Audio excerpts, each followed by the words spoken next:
Muy bien, doctores, ¿qué tal? Buenas noches a todos. Vamos a empezar con el tema de esta semana que corresponde a patologías eritrocitarias, de las cuales solo vamos a enfocarnos en dos patologías principales de la sangre. La anemia, que es por déficit de hemoglobina y por ende también un mal desarrollo de los eritrocitos, y la policitemia, que es una de las enfermedades en la cual se produce mayor cantidad de eritrocitos. Son dos enfermedades muy frecuentes que ustedes van a encontrar y que siempre van a ver. Entonces, siempre van a dar un tratamiento, siempre van a poder saber eh, o distinguir un tipo de anemia entre otro, pero también se tiene que saber la parte fisiopatológica.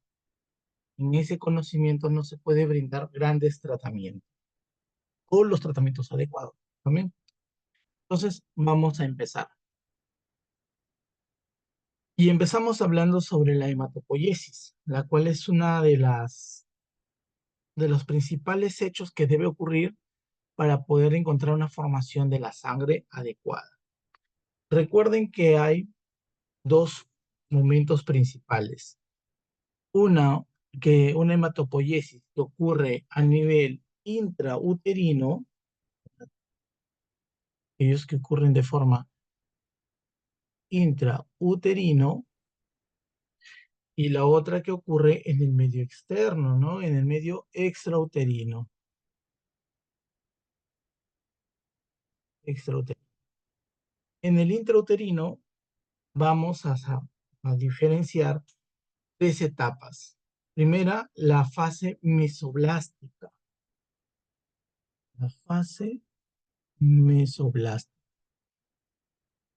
Esta fase corresponde durante las primeras 3 semanas de vida, las 3 semanas de vida del feto.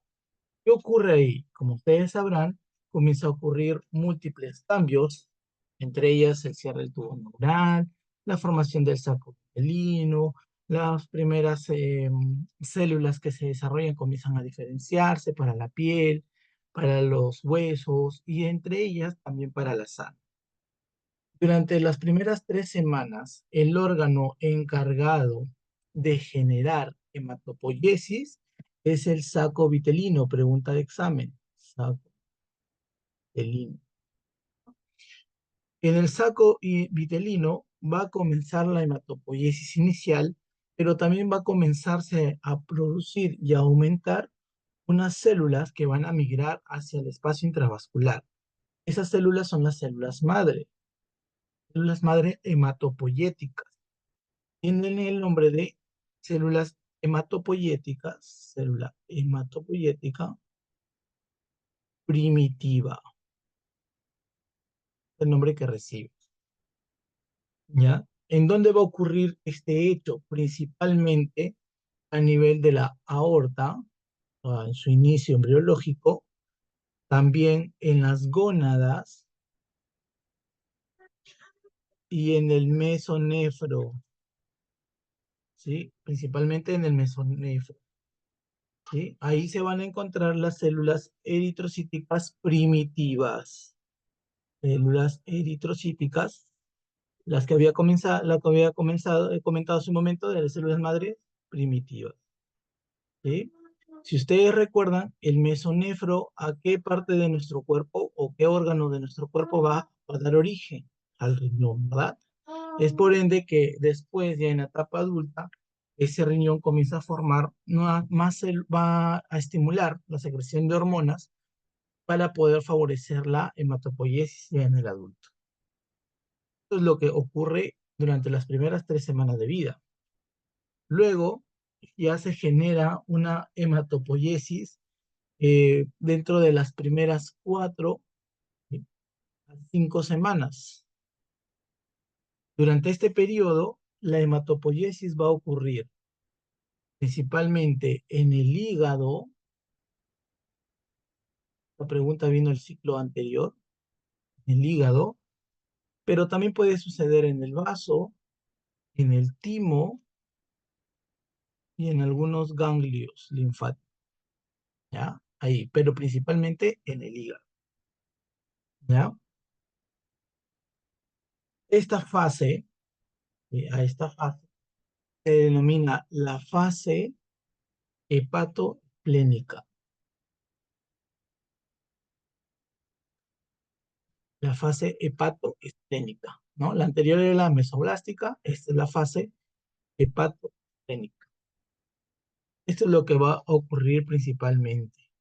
Aquí se van a comenzar a diferenciar la hemoglobina en sí que se va a producir del eritrocito, ¿sí? El eritrocito va a comenzar a diferenciar la hemoglobina que va a iniciarse. Entonces acá se comienzan a agregar proteínas como la A1 y la A2.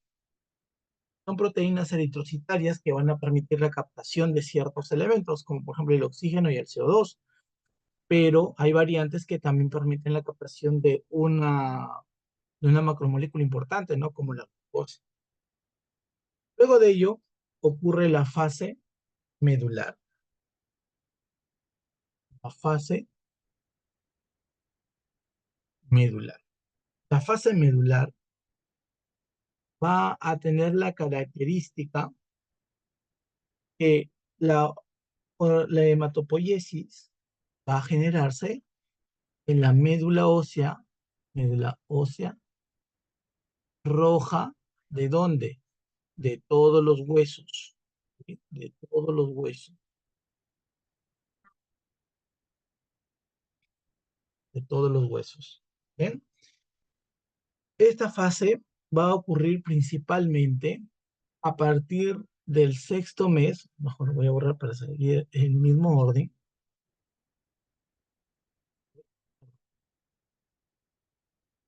Ocurre a partir de la sexta semana, ¿sí? ¿Hacia dónde? Hacia adelante, ¿no? Hasta las 39, 40 semanas del embarazo. Eso es lo que produce. Ya no se olviden, la hematopoiesis ocurre a nivel de la médula ósea roja, pero de todos los huesos, todos los huesos.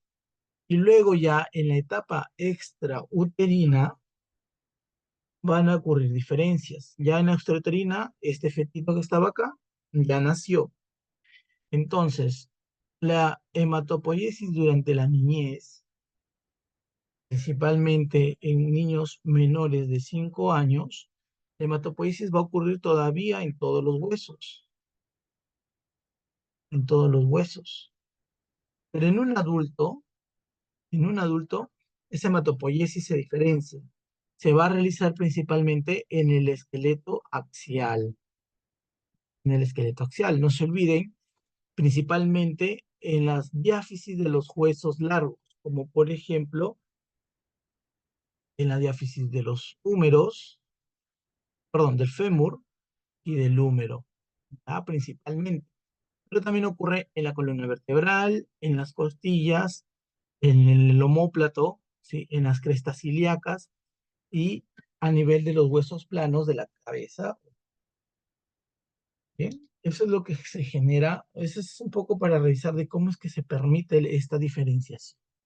Porque si entendemos esto, vamos a entender más cosas de la hematopoiesis, ¿ya? No se olviden, ¿sí? Que la hematopoiesis más o menos se realiza, o más o menos todo esto ocurre, ya que hay una célula adecuada entre 5 a 7 días, es lo que demora en generarse una hematopoiesis correcta. ¿Y cuánto vive un eritrocito? Pregunta de examen, doctores. ¿Cuánto tiempo de vida tiene un eritrocito? ¿Alguien recuerda?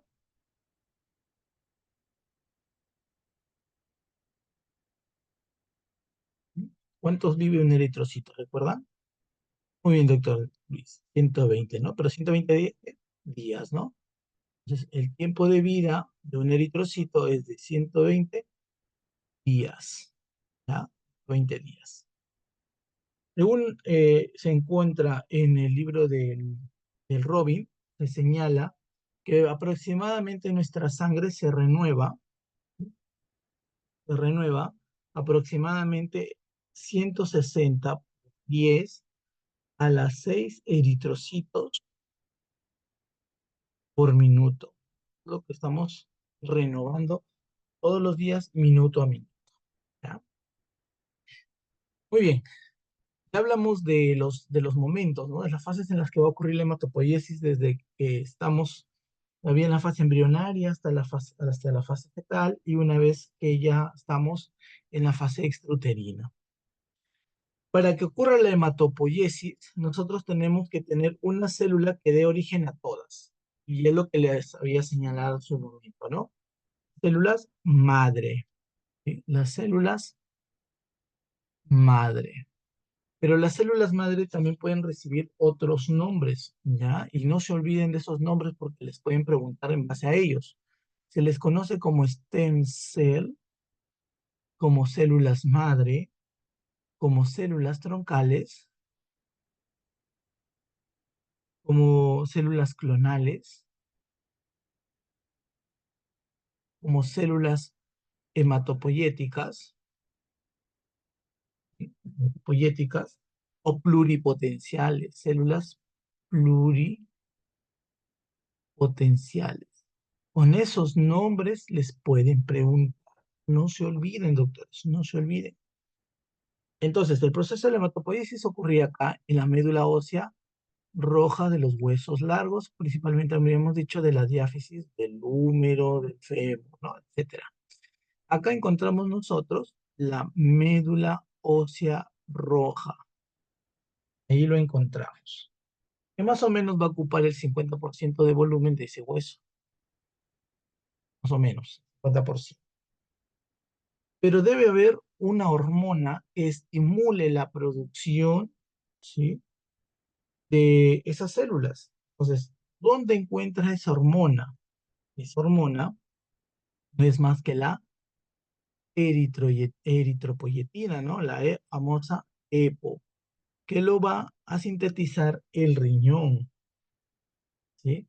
Principalmente las células peritubulares. Acá lo voy a anotar, células peritubulares del riñón, ¿ya? Del riñón.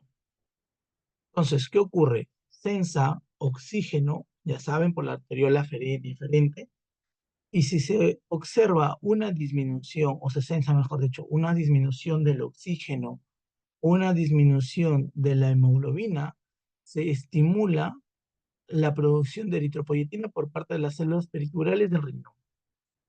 Y esta hormona va a llegar hacia dónde? Hacia la médula ósea roja para que estimule a las células clonales en su diferenciación y su reproducción eritrocital.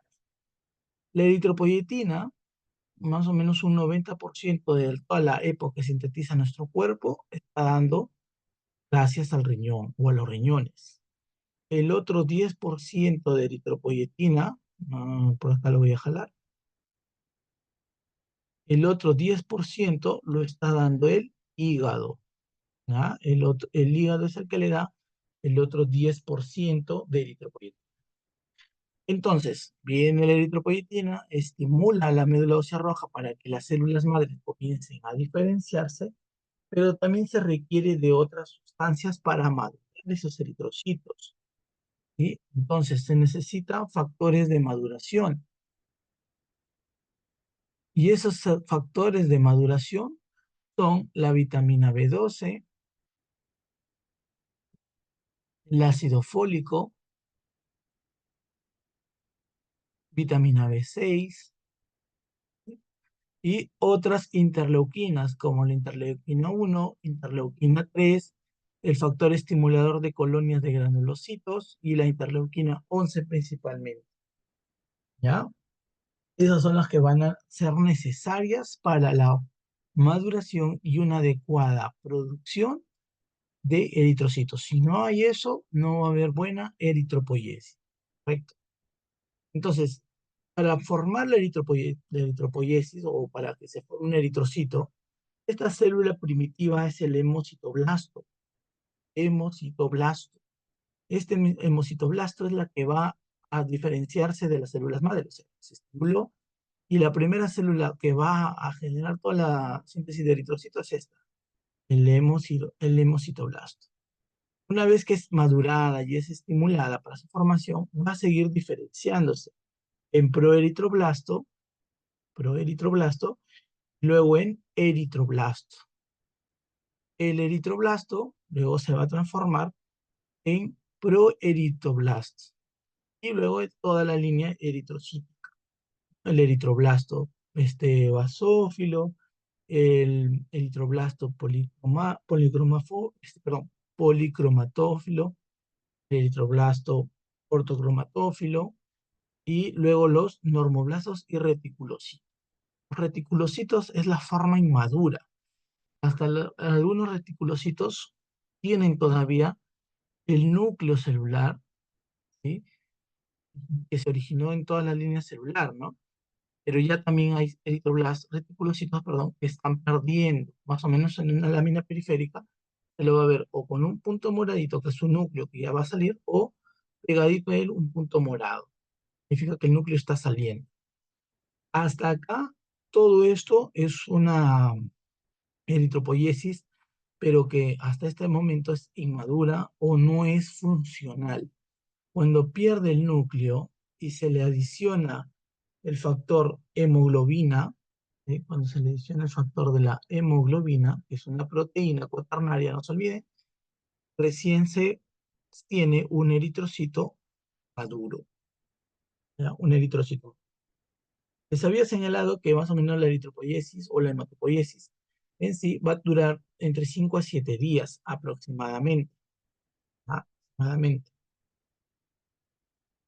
Acá les había dicho, las primeras 20 horas, una vez que se estimula la eritropoiesis, es la formación de las líneas más primitivas del eritrocito, como el hemociclasto, y luego poco a poco va diferenciándose en los eritroblastos basófilos, como les había señalado.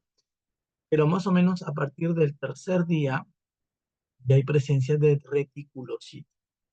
Toda esta maduración, que no les he comentado en sí dónde ocurre, todo eso se va a dar en la médula ósea roja. O sea, todo esto no es que se dé en la sangre, sino en la médula ósea roja. Y a partir del tercer a quinto día, o sexto día o séptimo día, que se va perdiendo ese núcleo, parte de los reticulocitos están en la médula o están en la sangre perdiendo estos núcleos. Y a partir ya del séptimo día hacia adelante, en un eritrocito maduro que va a vivir 120 días. Ya eso es parte ya neta de la sangre. Y luego en un frotis de sangre voy a encontrar un glóbulo rojo normal, ¿no? Un eritrocito normal, bien redondito, diferenciado, rojizo, ¿sí? Sin núcleo, etcétera. Pero también hay otras formas, ¿sí? Hay otras formas de encontrar los eritrocitos en sangre. Por ejemplo, el eritrocito debe ser casi ovalado, pero se puede encontrar en forma de esfera circular y es esferocito. El liptocito, miren la forma, así, espiral. Una célula diana que es un eritrocito pero poco pintado. Cuando tienen poco color, ¿sí? Vamos a poner acá. Tengo un eritrocito normal, ¿no? Más o menos debe ser este color. Eso de ahí se llama normocrómico, ¿ya? Pero cuando se tiene un eritrocito casi poco pintado o poco diferenciado, a eso se le llama eh, micro, perdón, hipocrómico. Y cuando está bien pintado, bien pintado, bien pintado, se llama hipercrómico. En las presencias de anemia, más vamos a encontrar esto, hipocrómico. Pero hay otros tipos, ¿no? El esquistocito, que tiene una forma de luna, el drepanocito, que tiene forma también de mandante de luna, son los más peligrosos porque tienen una extensión puntiaguda y pueden generar hemólisis. Y acá les había dicho, cuando encuentran un eritrocito, sangre, con incursiones citoplasmáticas como estas, como el cuerpo de Heinz, los cuerpos de Howell-Jolly, significa que el paciente puede tener leucemia, ¿ya? Leucemia. O cuando tiene fenómeno de Reulux, fenómeno de Reulux también es un indicador de leucemia. El fenómeno de Reulux es cuando los eritrocitos van a estar juntos como cadena, ¿ya? Una cadenita bien juntos. Se llama fenómeno de Reulux y es patoneumónico de pacientes con leucemia. Hasta acá, doctora, ¿alguna duda, alguna pregunta? ¿Todo quedó claro? ¿Se entendió? ¿Sí? Ahí arriba sí se entendió. Muy bien. Listo. No hay preguntas, vamos a continuar. Entonces, ahora sí hablemos de las alteraciones eritrocíticas. Y la primera alteración que vamos a hablar es sobre la anemia. La anemia se va a definir como la caída de la hemoglobina, ¿sí? Caída de la hemoglobina debajo, obviamente, de los valores normales, ¿sí? No solamente de hemoglobina, sino también puede ser caída de eritrocitos o también como presencia de eritrocitos deficientes. Pueden tener buena cantidad de hemoglobina, pero de repente el eritrocito no es el adecuado, ¿no? De repente nació un esferocito, un esquistocito, un dacriocito, ¿no? No es la adecuada. Entonces eso también es una anemia. En el Perú la anemia tiene un promedio de que el 40,1% de la población lo sufre. O sea, de 100 personas, 40 tienen anemia. Y las zonas donde más problemas de anemia están en la parte de la sierra y parte de la selva, ¿ya? Puno, Cusco, Huancavelica, Ucayali, Loreto, Junín, Madre de Dios, son zonas, son CG selva donde mayormente la alimentación no es la adecuada. Preguntarán, ¿no? ¿Y la libertad dónde está? Aquí, miren, tenemos todavía grandes índices de anemia. 34,2, que fue la última que se hizo hasta el 2019. Actualmente ese índice ha bajado, ya no es 34, es 32, pero todavía, mire, en personas 32 todavía padecen de anemia, ¿ya? Así que ténganlo en cuenta. ¿Ya? No siempre lo van a ver. Ahora, otra cosa con la anemia, ¿sí? No olviden que la hemoglobina, más lo hago con rojo, la hemoglobina, la concentración de hemoglobina va a variar la edad, durante la edad.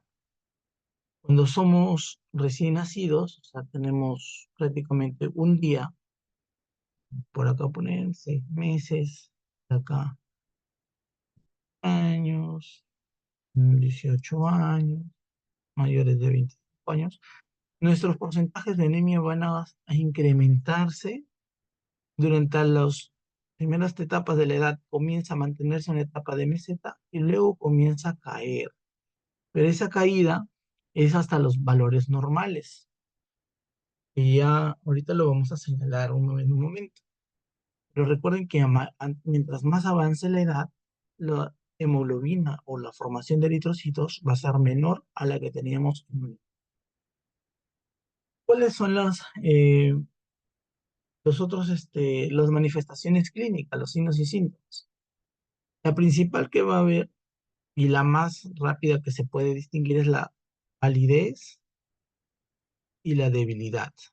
Entonces se siente cansado, no quiere hacer las cosas, pasa muy rápido a las.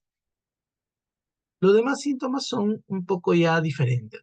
Por ejemplo, puede haber dolor de cabeza, puede haber dificultad de respirar, pero eso siempre y cuando la hemoglobina sea muy baja. Pero hay otro síntoma que es también muy característico y lo que llamamos pica. La pica es el deseo de querer comer o que me llama la atención de desear comer algo que tenga un olor similar al hierro.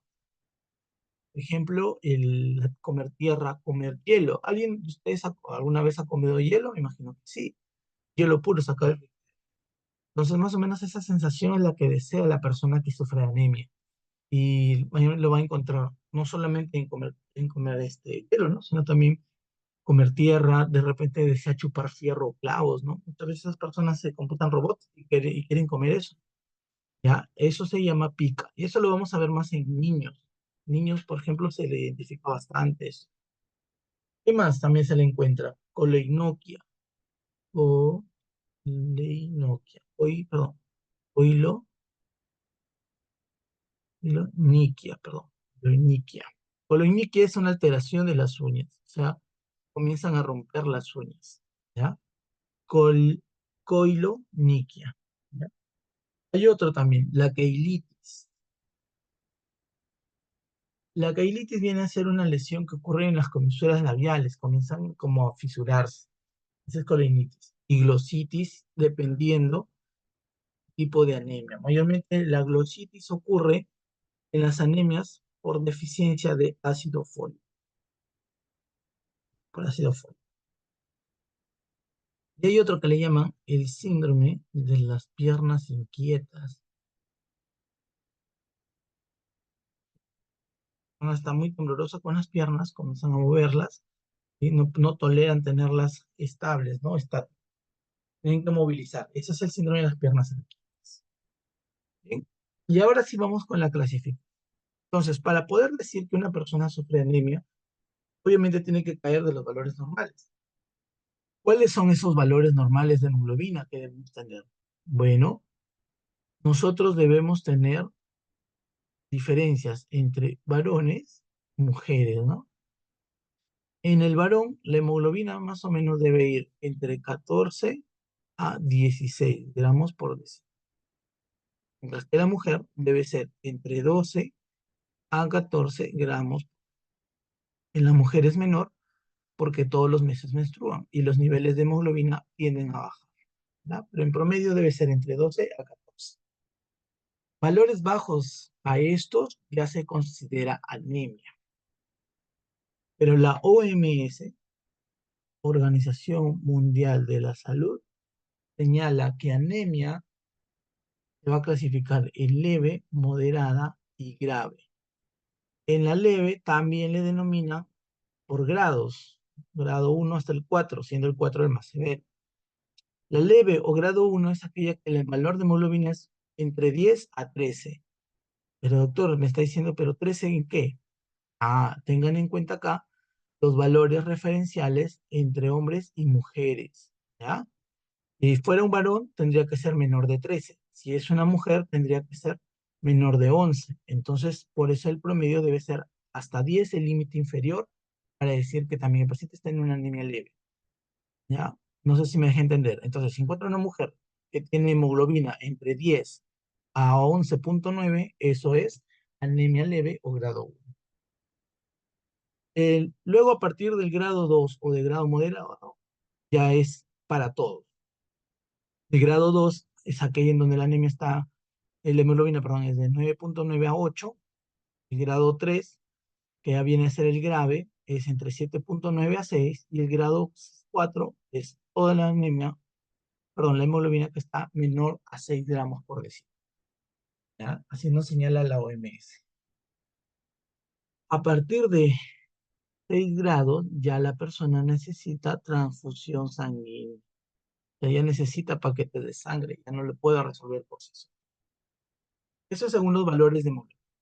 La otra forma de clasificar la anemia es por el tiempo de la enfermedad. Si la anemia tiene un tiempo de duración más de 3 meses, se considera anemia crónica. Tiene un tiempo menor a 72 horas, es considerada aguda. La crónica mayormente cursa con fase asintomática, pero también comienza luego a padecer síntomas más severos, ¿no? Como la cefalea, decaimiento, disnea. Mayormente está relacionado con enfermedades crónicas, ¿ya? Enfermedades crónicas, el cáncer, tuberculosis. La aguda tiene que ver con dos hechos importantes, con las hemorragias y con la hemólisis, siendo las hemorragias las patologías más frecuentes para tener anemia aguda, ¿ya? Pero la hemólisis también, la cual es ruptura de los eritrocitos. Es otra forma de clasificarlo, el tiempo. Y otra forma también de clasificarlo es por el volumen corpuscular medio, PSM, volumen corpuscular medio, volumen corpuscular medio. Sí, el cual viene a ser la cantidad de eritrocitos que se van a formar, a la cantidad de eritrocitos que encontramos en la sangre y que se va a clasificar en volumen corpuscular medio menores a 80 femtolitros, es denominado microcítica. Microcítica. Los valores de entre 80 a 100 femtolitros es la normocítica. ¿Ah? Normocítica. y valores mayores de 100 es denominado macrocítica.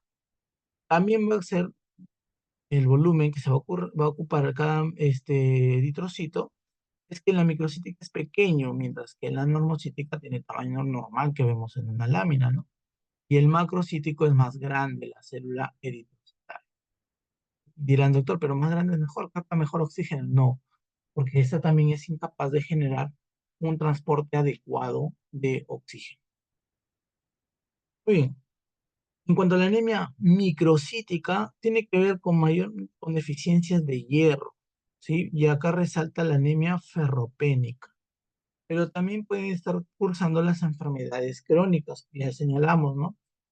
Tuberculosis, el cáncer, por ahí la diabetes mellitus, ¿no? Son enfermedades, la cirrosis hepática, patologías que van a generar una anemia crónica. O también la hemólisis, pero por patologías congénitas, ¿no? Como por ejemplo las talas. Luego en la normocítica también, mayormente son producto de lesiones agudas, como las anemias hemolíticas y las hemorragias agudas que puede estar. Si es una anemia hemolítica, nunca se olviden esta tríada clásica que suelen preguntar. Anemia, ictericia y esplenomegalia. Si ustedes tienen estos tres síntomas en un paciente, sospechen que es una anemia hemolítica. También puede estar presente en la aplasia medular. ¿Qué es la aplasia medular? Que las células eritrocíticas, las células madre, mejor dicho, no van a reproducirse adecuadamente y la médula ósea comienza a reducirse de su tamaño. Atrofia. Eso se llama aplasia. Y las megaloblásticas, que son relacionadas con las macrocíticas, ocurren por deficiencia de vitamina B12, B9 o ácido fólico. Que ya les habíamos señalado al inicio, ¿no se acuerdan? Eran vitaminas y elementos necesarios para la maduración. ¿Ya? Aquí hay alteración del ADN, del eritrocito, y en su formación, en vez de ser de tamaño adecuado, comienza a ser un tamaño más grande, ¿no? Es bien grande el tamaño Muy bien, entonces estas son las características de la anemia según también su volumen corpuscular medio. Otra también clasificación es según el lugar en donde se va a generar la lesión. Se denomina, se denomina anemia regenerativa o central, aquella en donde hay alteraciones en la médula ósea roja. Se llama anemias regenerativas o periféricas, aquellas que van a ocurrir en los vasos sanguíneos. Se llama regenerativa porque es fácil de recuperar, en cambio la regenerativa no es más complicada. Dentro de ellas tenemos la insuficiencia medular, la infiltración tumoral, un tumor que haya llegado a la médula ósea roja, o anomalías en la eritropoiesis. ¿Ah? Anomalías. Acá incluye la déficit de ácido fólico y vitamina B12, ¿no? La anemia megaloblástica. O déficit de hierro también, y resalta la anemia ferropénica. Y en las regenerativas o periféricas, las que ocurren en los vasos sanguíneos, son dos, hemólisis y hemorrágicas. Si se dan cuenta, todas las centrales cursan con anemia crónica, son patologías de larga data. En cambio, las regenerativas o periféricas cursan con anemia aguda, ¿no? Ya más o menos vean esa relación. Preguntas que les pueden hacer acá en el examen, siempre les dicen, ¿cuál de las siguientes anemias es considerada regenerativa, ¿no? No les dice central, les dice regenerativa, para que puedan ustedes pensar cuál de los dos tipos de anemia, según la etiología o el origen en donde se va a encontrar, se genere, ¿no? Eso también me preguntan bastante, así que tengan bastante cuidado con. En cuanto a la fisiopatología de la anemia, vamos a hablar principalmente de cuatro. De una anemia ferropénica, que es la primera que van a encontrar y es la más frecuente de todas. Anemia ferropénica. Hasta anemia ferropénica. También la anemia crónica. Anemia crónica. La anemia inflamatoria y la anemia megaloblástica. Megaloblástica. Anemia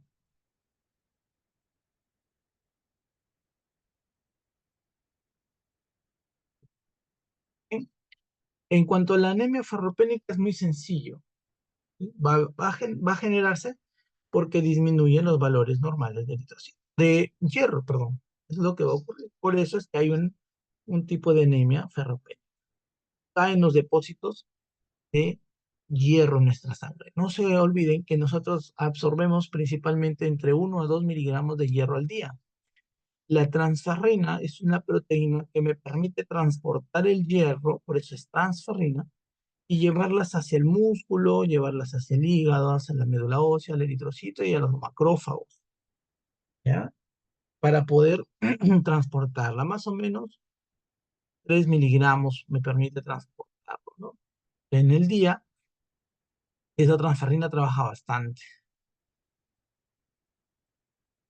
Muy bien, pero ¿qué ocurre en la anemia ferropénica? Obviamente, esta absorción de hierro no se va a generar adecuadamente y comienzan a ocurrir algunos hechos. Por ejemplo, patológicamente ocurren tres fases. La primera, que es la depresión de los depósitos de hierro, depresión o caída o disminución. Los depósitos de hierro comienzan a caerse, a disminuirse esos depósitos, ¿no? ¿Dónde los tenemos? En el músculo, en el hígado, en la médula ósea. En los macrófagos también encontramos hierro. Pero todavía, como está cayendo, todavía la eritrocita se sigue formando adecuadamente, ¿ya? En la segunda fase, es la fase de eritropoiesis ferropénica, eritropoiesis ferropénica, que es la segunda fase, hay formación de eritrocitos, pero con caída de hierro. Y con la caída de hierro, a pesar de caída de hierro, en la fase 2 ya hay formación de eritropoiesis. Y hasta ese momento todavía sigue siendo normal, ¿ya? O sea, sigue habiendo eritropoiesis, pero ya con el hierro disminuido. No se olviden, fase 2, estos han preguntado en el examen, en los post-test, ¿ya? Bastante cuidado. Y la última fase, que es la anemia ferropénica, pero establecida, aquella en la que ya se generan los problemas, ¿no? Ahí encuentro un eritrocito hipocrómico, puedo encontrarlo pequeño o normal, ¿sí? Pero encuentro caídas de los depósitos de hierro. Para evaluar esto, ¿qué debo evaluar? La ferritina sérica, perdón, al hierro sérico, que lo voy a encontrar disminuido, sérico, a la hemoglobina, que también lo voy a ver disminuido, y a la ferritina, ¿no? Ferritina es la forma en la que se almacena el hierro, también va a estar caído, está disminuido. Esas son las etapas de la anemia ferropénica. Luego de esto, ocurrir también la anemia por enfermedad crónica. ¿Qué ocurre acá? Existe cualquier enfermedad crónica, ¿sí? Pero por partogénesis puede ocurrir como cuál, por ejemplo, la tuberculosis, inflamatorio crónico, puede ocurrir alguna infección crónica, por ejemplo, puede algún tipo de neoplasia, cáncer, ¿no? También puede generar esto. ¿Qué cosa? Una respuesta inmunológica. Esta respuesta inmunológica lo que va a generar es el aumento de la actividad de los macrófagos, pero los macrófagos denominados SMF, pregunta de examen. ¿Qué significa SMF? Significa sistema fagocítico, sistema fagocítico mononuclear. Mononuclear, lo que significa. Entonces, este macrófago, que es un macrófago activado, obviamente, va a comenzar a aumentar su actividad. ¿Qué actividad? El aumento de la interleuquina 1 para que siga habiendo producción de más macrófagos, ¿sí? Pero va comenzando a aumentar los gastos de los depósitos de la lactoferrina, ¿ya? Que es una forma de almacenar el hierro. ¿Qué más genera esto? Que aumente la fagocitosis, obviamente, para contener toda esta patogenia crónica, y los eritrocitos comienzan a disminuir porque no necesito eritrocitos y lo interpreta nuestro cuerpo. No necesito eritrocitos, necesito leucocitos para poder combatir ese proceso inflamatorio. Entonces comienza a disminuir su producción, porque la médula ósea roja se encuentra produciendo grandes cantidades de leucocitos, ya no eritrocitos, sino leucocitos. ¿Bien? Y los depósitos de hierro comienzan a disminuirse hasta generar una caída del hierro plasmático. ¿Qué más se genera? En este proceso, ¿sí? Este macrófago, que pertenece al sistema fagocítico mononuclear, va a generar que en el hígado se sintetice una proteína. Esta proteína se llama hepcidina, pregunta de examen, hepcidina, que comienza a aumentar. ¿Qué hace la hepcidina? Bloquea, ¿bloquea a quién? A la ferroportina. Es la forma, es una proteína que permite el paso del hierro hacia adentro del eritrocito. ¿Ya? Muy bien. Perdón. ¿Ya? La ferroportina. ¿En dónde encontramos ferroportina? En el macrófago también, miren, curioso. El macrófago lo genera, pero también se ve afectado. ¿Dónde más? En el hepatocito. El hígado no puede controlar el paso del hierro también hacia su célula. Y en los eritrocitos. Y esto genera también una menor absorción de hierro sanguíneo. Además, la hepcidina hace algo más. La hepcidina va a llegar hacia el riñón, la hepcidina llega hacia el riñón y va a bloquear la formación de eritropoyetina. O sea, el EPO comienza a caer, a disminuir. Si hay una caída de la eritropoyetina, obviamente no va a haber hematopoiesis. Lo que les he comentado al inicio. Bien. Acá dudas, preguntas, chicos, ¿vamos bien? ¿Se está entendiendo? Y no, pueden preguntar, ¿ah? Ahora, por una anemia de tipo inflamatoria es similar a lo que está ocurriendo acá en la anemia por enfermedad crónica. Es lo mismo. ¿Cuál es la diferencia? Que la proteína afectada en este caso es la transferrina, que me permite transportar el hierro, nada más. Y no me va a poder, no permite que ese hierro llegue hacia los almacenes, pues, ¿no? Hacia el músculo, hacia el hígado, la médula ósea, el eritrocito, los macrófagos, ¿no? No va a llegar. Entonces se va a eliminar, es decir, se va a perder todo lo que absorbemos. Esto ocurre porque hay un proceso inflamatorio agudo, ¿sí? O también puede ser crónico, pero si es crónico, va a ser un tiempo menor de 2 meses, porque más de 3 meses ya comienza a activarse este tipo de anemia, ¿no? La por enfermedad crónica. La anemia megaloblástica sucede porque hay deficiencia de vitaminas, principalmente cae el ácido fólico, el fólico como ya hemos señalado, y también cae la vitamina B12.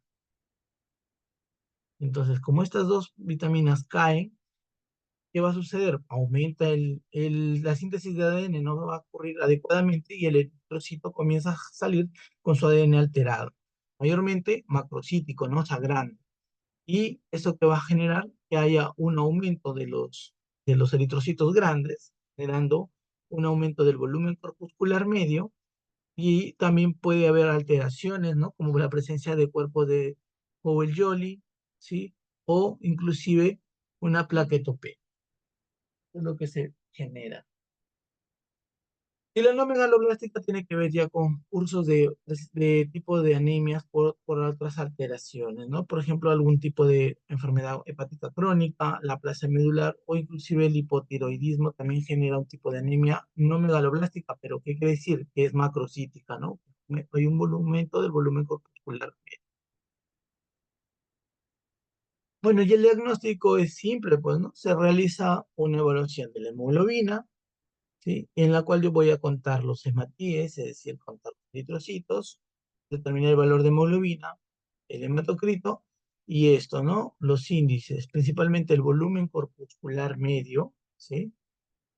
Y la hemoglobina corpuscular media, que es el HCM. Esos son los dos principales que se tienen que evaluar.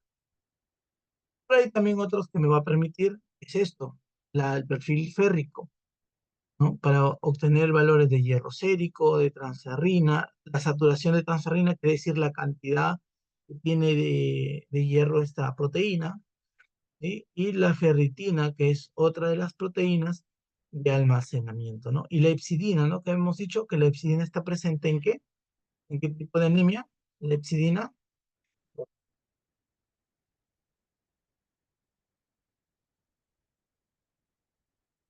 hola. La hepcidina, ¿no le dijimos que estaba en presencia de qué tipo de anemia? ¿De anemia? Crónica sería. De anemia por enfermedad crónica,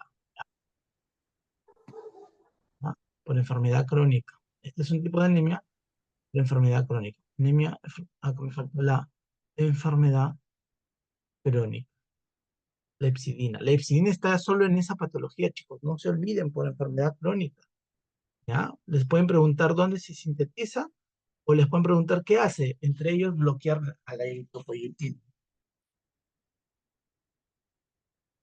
Muy bien. Bueno, y el tratamiento, principalmente la alimentación, alimentos ricos en hierro, como por ejemplo las verjitas, papas, principalmente la beterraga, ¿no?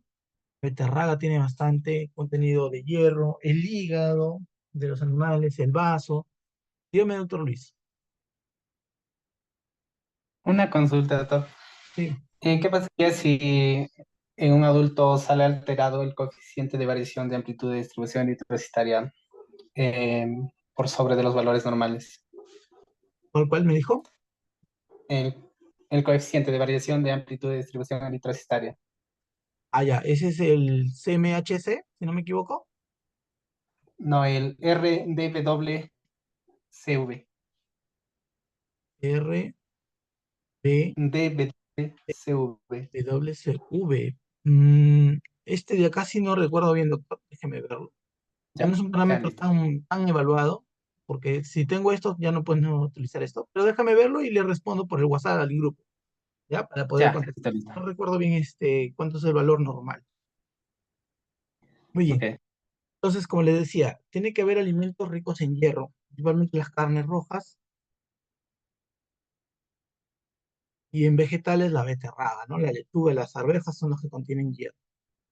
También tiene que haber alimentos dependiendo del tipo de anemia, ¿no? Si estoy teniendo una anemia por déficit de ácido fólico de vitamina 12, también tengo que brindar alimentos específicos. Pero también las guías del MINSA nos indican de que tengo que brindar tratamiento de hierro, suplemento de hierro, dependiendo del valor de hemoglobina. Si mi hemoglobina es menor de 9 gramos por decilitro y el paciente se encuentra estable, puedo dar sulfato ferroso por vía oral o puedo ya dar sacarato por forma intravenosa, es decir, por la vena. No necesito yo brindar sangre, solamente con esto se levanta la hemoglobina. Pero si el paciente ya es inestable o tiene algún síntoma de anemia pero severa, o ya hay hipoxia tisular, está encontrando hemorragia activa, yo tengo que brindar, ¿sí? Sangre, ¿ya? Transfusión de sangre. O si el paciente tiene anemia menor de 9, pero se va a someter a una cirugía cardiovascular. En ese caso también tengo que recuperar la anemia, ¿no? Y puedo hacer transfusión de sangre.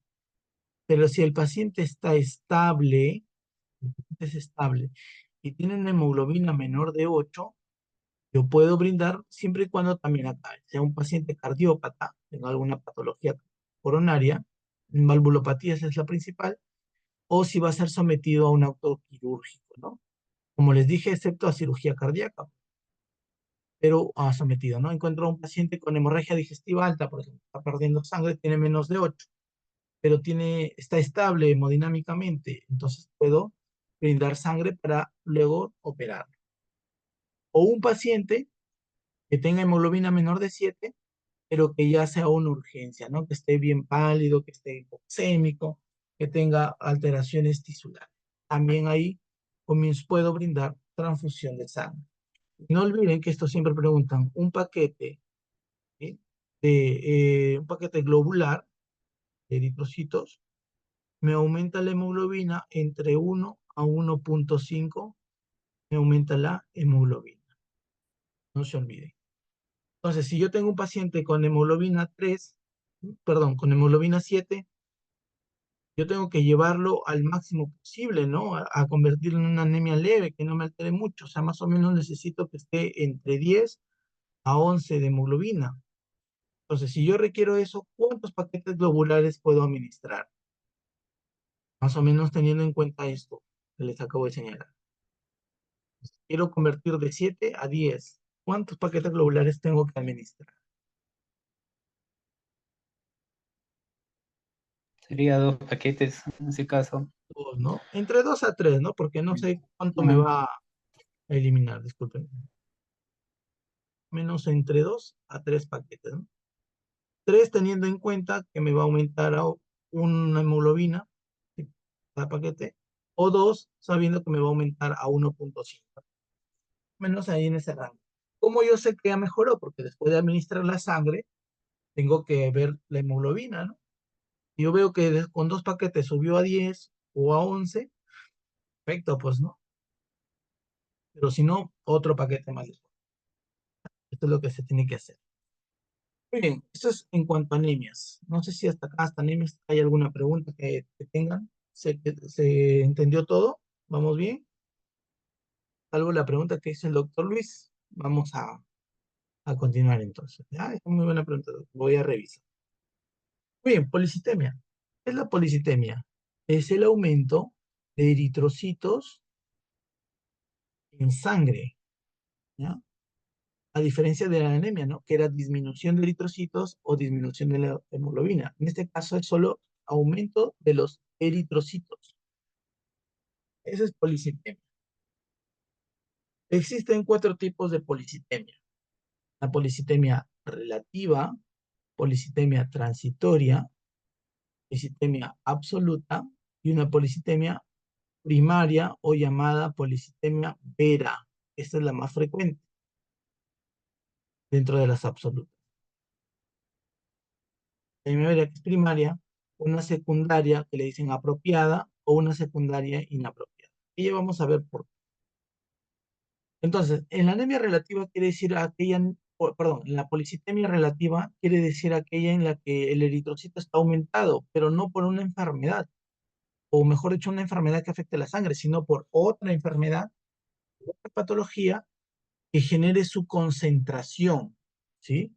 Que aumente su concentración, como por ejemplo la deshidratación. Cuando una persona vomita, tiene diarrea, se priva de agua, elimina bastante diuresis o hiperventila, se va deshidratando.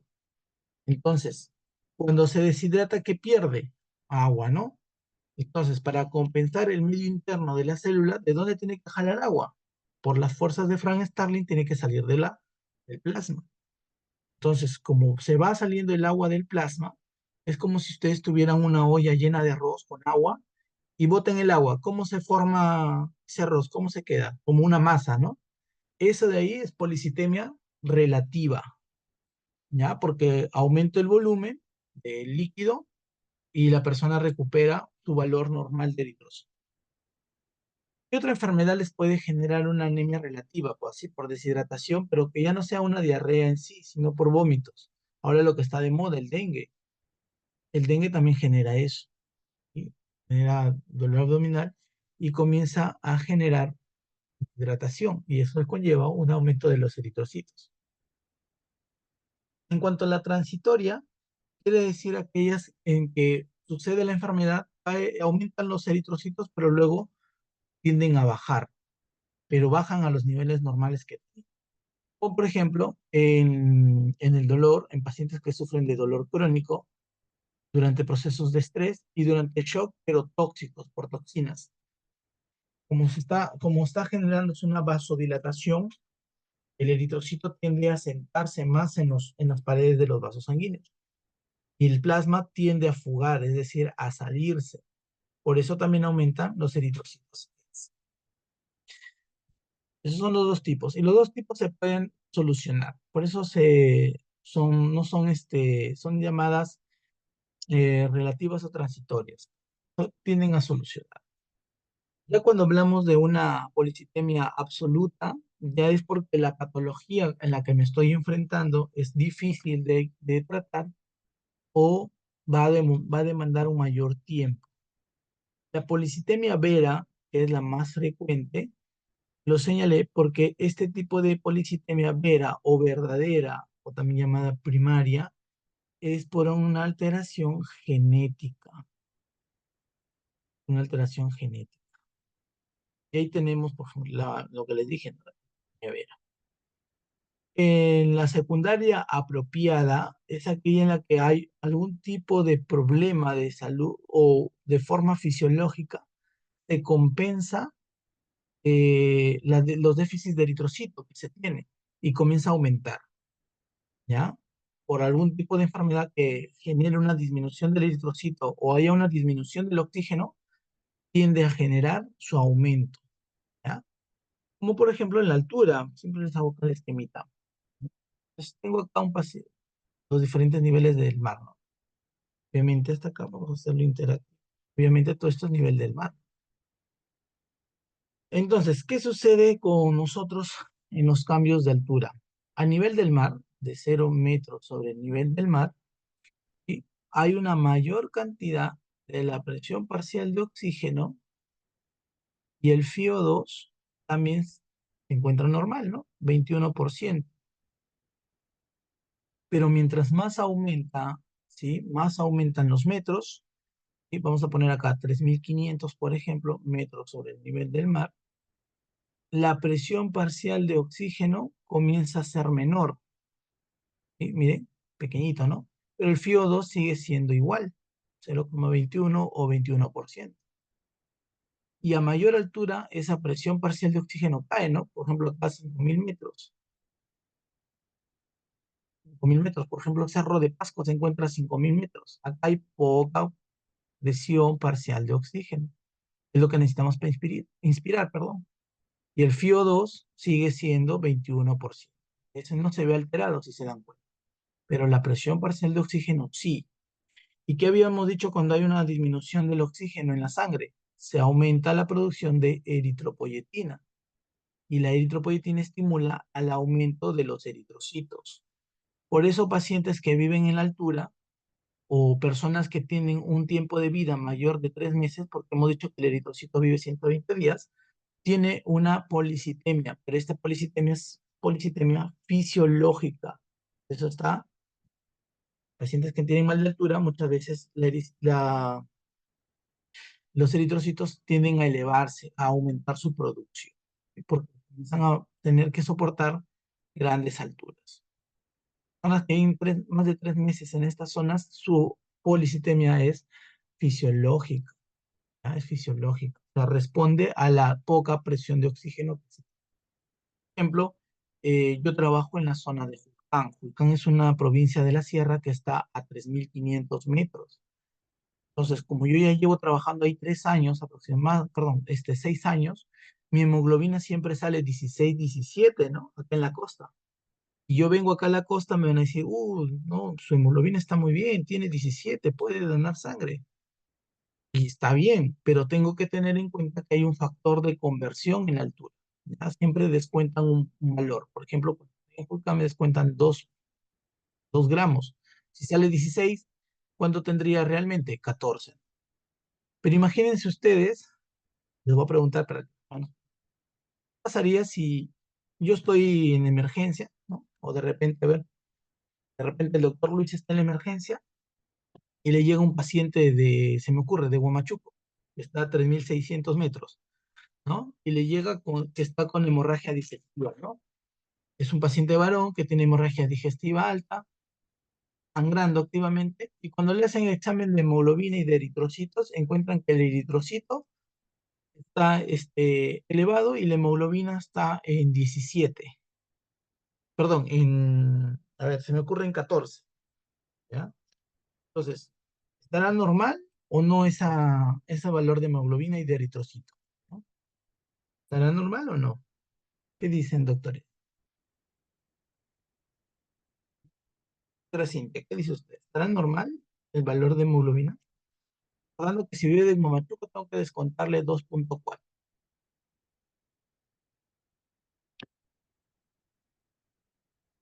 Tengo que descontarle 2.4 a los 14 que ya tiene. Me viene sangrando, pero me tiene con hemoglobina 14. Doctor Luis, ¿qué dice usted? Anemia. Tendría anemia, pero leve por los valores, ¿no? Si le quitamos 2 ya sería 12, ¿no? Claro, Los por eso valores en hombres sería claro, de sería más de 13 14, ¿no? a 16, ¿no? Por eso les digo, Claro. siempre tengan en cuenta el lugar de procedencia. ¿Ya? El otro ciclo, perdón, cuando lleven semiología se van a dar cuenta de esto. Siempre tengan en cuenta el lugar de procedencia, porque no es lo mismo una hemoglobina de un paciente de la sierra como uno de la costa. Siempre vale. Y eso es una policitemia fisiológica. Y la otra policitemia secundaria o inapropiada es aquella que ocurre por patologías ya autoinmunes o congénitas, como por ejemplo la hiperdrenocorticoidismo, perdón, hiperadrenocorticismo, en la cual hay un aumento del cortisol, o el hipertiroidismo. Son patologías que generan un aumento de los eritrocitos. Ahora, para definir policitemia vera, que es la más frecuente, para definir policitemia vera, existen criterios. La OMS en el 2016 nos dice que deben haber dos criterios, mayores y menores. Criterios mayores son cuando la hemoglobina es mayor de 16 varones, perdón, 16.5 en varones y más de 16 en mujeres. O el hematocrito es mayor de 49 en varones o mayor de 48 en mujeres. O hay un aumento de la masa de los glóbulos rojos más del 25%. ¿Ya?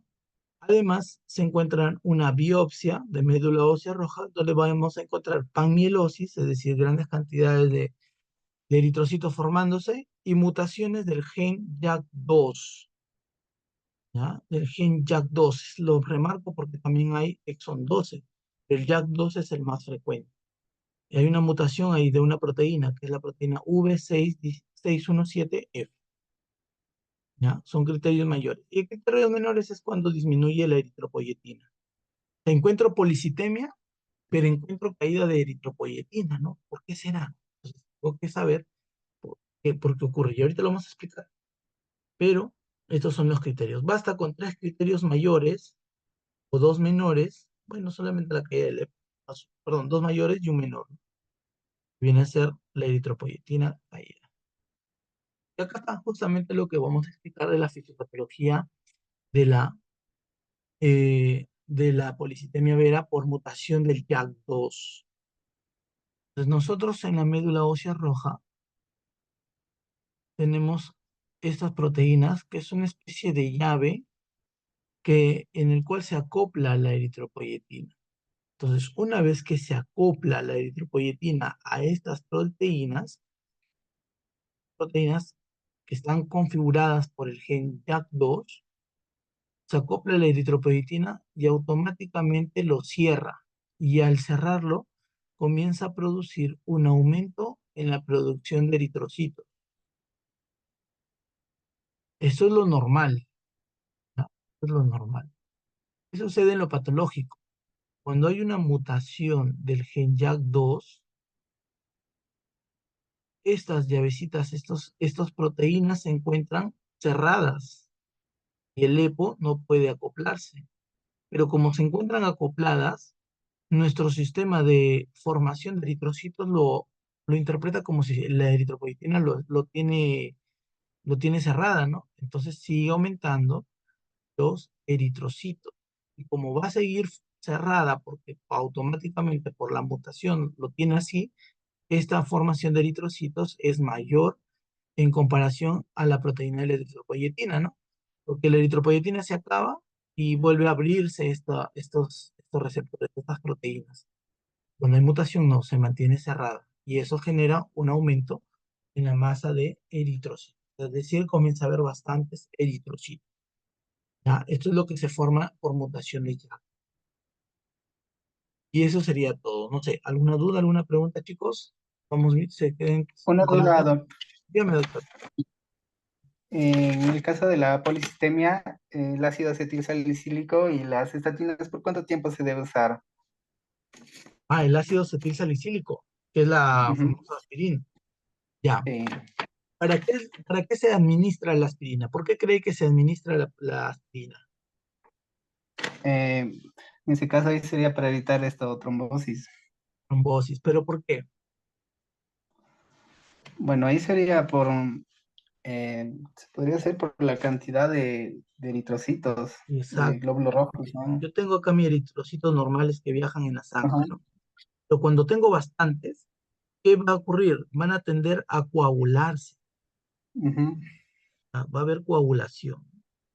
Entonces, cuando hay coagulación, ¿qué me va a generar? Un trombo. Y ese trombo se desprende, se llama embolia, tromboembolia.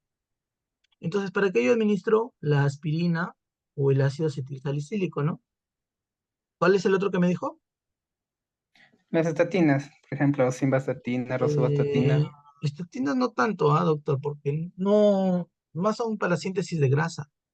La Ujú, aspirina sí. Por ejemplo, otro que se podría utilizar es la heparina o la enoxaparina. ¿Para qué administro ujú. esto? Para que justamente no se forme ese coágulo debido a la gran cantidad de eritrocitos que hay. ¿Por cuánto tiempo? Bueno, va a depender de la enfermedad.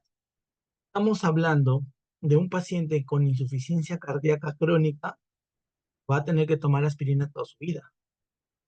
Estamos hablando de un paciente en copolicitemia vera, también va a tomar la aspirina toda su vida. Pero a diferencia de las otras, en la policitemia vera yo puedo hacer un trasplante de médula y el paciente recupera, no va a liberar grandes cantidades de eritrocitos, sino lo normal. Entonces en ese momento ya podría dejar de consumir la aspirina. Pocas palabras, se consume hasta que se resuelva el problema de salud. Obviamente en una policitemia por deshidratación no le voy a dar aspirina, porque no lo necesita. Se recupera la deshidratación y va a seguir con la eritrocitos. Pero en la policitemia vera, en el hipertiroidismo, en una insuficiencia cardíaca o etcétera, sí tendría que tomarlo hasta que se solucione el problema. A veces de por vida o a veces puede ser por años, ¿no? Años, 4 años, dependiendo en sí del tiempo de la enfermedad. No sé si se entendió, doctor.